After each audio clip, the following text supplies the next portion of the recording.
চাঁপাইনবাবগঞ্জের শিবগঞ্জ উপজেলার আম চাষী আরিফুল ইসলাম গত ২৫ বছর ধরে তিনি আম ব্যবসার সঙ্গে জড়িত।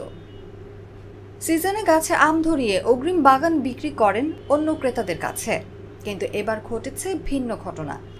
দীর্ঘদিন চেষ্টা করেও বাগান বিক্রি করতে পারছেন না তিনি, কারণ বাগানে আসেনি আশানুরূপ আমের গুটি। এতে হতাশায় দিন কাটছে তার। শুধু আরিফুল ইসলাম নয়, জেলার অধিকাংশ আম চাষীর অবস্থাই এমন। এই বছরে মুকুল কম, আম এসেছে কম, এই জন্যে এই সময় যে একটা আমের হিড়িক থাকে, এই জন্যে ক্রেতা রকম নাই। বা আকাশের বৃষ্টির একটা ভয় আছে, খরার মধ্যে একটা ভয় আছে। তাতে বৃষ্টি হলে আশা করি যে হয়তো বেচা কিনে হবে। আমের ব্যবসা 20 বছর থেকে করছি, আমের কোনো আমরা পাচ্ছি না। আমরা লস লাগতে আছে বাগানওয়ালার কাছে। আমরা পাতে 3 বছর কিরা বাগান লি, 5 বছর কিরা বাগান লি, আমরা কোনো বাফাবার করতে পারছি না। আমরা লসের উপর লস খাচ্ছি, আমের দাম পাই না। হ্যাঁ, আর এবারকার তো আম হয়নি। হ্যাঁ, যে বাগানে হয়তো 200 মন হতো, সে বাগানে হয়তো 40 মন হয়েছে, 50 মন হয়েছে। তিনি বলেন, বছরে 2 বার প্রথা হিসেবে আম গাছ বিক্রি হয়। একবার এই সময় আম গাছে ধরিয়ে আর আরেকবার আম নামিয়ে নিয়ে আগামী বছরের জন্য অগ্রিম বাগান বিক্রি করা যায়, কিন্তু এখন আর কোনোটিই হচ্ছে না। একটা পরিচর্যা করতে পারেনি, কারণ যে জাতগুলাতে বিক্রি করে বাজারে দাম না পাওয়ার কারণে অনেকেই কিন্তু পরিচর্যা করেনি। তো এই বছরে যে বাগানের মালিকগুলো যারা বাগানের পরিচর্যা করতে পেরেছিল সঠিকভাবে, তাদের বাগানে শুধুমাত্র আম এসছে, এবং যারা বৃষ্টি পরবর্তী যারা পরিচর্যা করতে পেরেছে কৃষি বিভাগের পরামর্শ অনুযায়ী, তাদের বাগানে আম টিকেছে। তো আমার কাছে যেটা মনে হচ্ছে, চাঁপাইনবাবগঞ্জের যে আমের উৎপাদন হয়, আর এই বছর আরেকটা বিষয় হচ্ছে, এবছর আমের কিন্তু অফিয়ার, এবার কিন্তু আমের মুকুলের সংখ্যা কম, কারণ গত বছর প্রচুর পরিমাণে আম ছিল আমাদের জেলায়।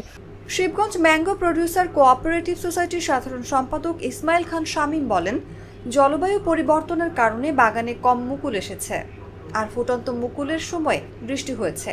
এতে আমের ব্যাপক ক্ষতি হয়েছে। জেলায় এবার 70% গাছেই আম নেই, এজন্য ক্রেতা পাওয়া যাচ্ছে না। তবে আম চাষিদের যদি প্রণোদনার আওতায় আনা যায়, তাহলে কিছুটা হলেও বেঁচে যাবে আম চাষিরা। অন্যথায় আম ব্যবসায়ের বিরূপ প্রভাব পড়তে পারে।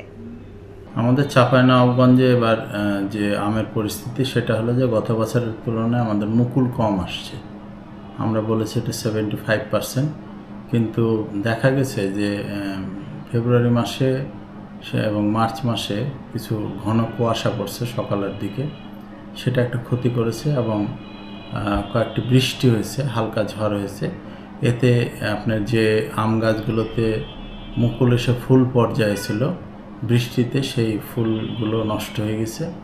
যার ফলে আমরা আশা করছি যে এই বছর আমরা যে ধরনের কাঙ্ক্ষিত ফলন চাচ্ছি, সেটা হয়তো আমরা নাও হতে পারে। কিন্তু আরও যেগুলো আছে, সেটি হলো যে এখন যে আবহাওয়া চলছে, যে আপনার তাপদাহ চলছে, এবং পরবর্তীতে শিলাবৃষ্টির সম্ভাবনা থাকে, কালবৈশাখী ঝড় থাকে। সুতরাং এখনই কিছু বলা যাচ্ছে না। তবে আমার কাছে মনে হয়েছে যে এবছরের যে বিরূপ আবহাওয়া, এটি আসলে আমের জন্য আসলে কোনো ভালো কিছু আনবে বলে আমার কাছে মনে হচ্ছে না।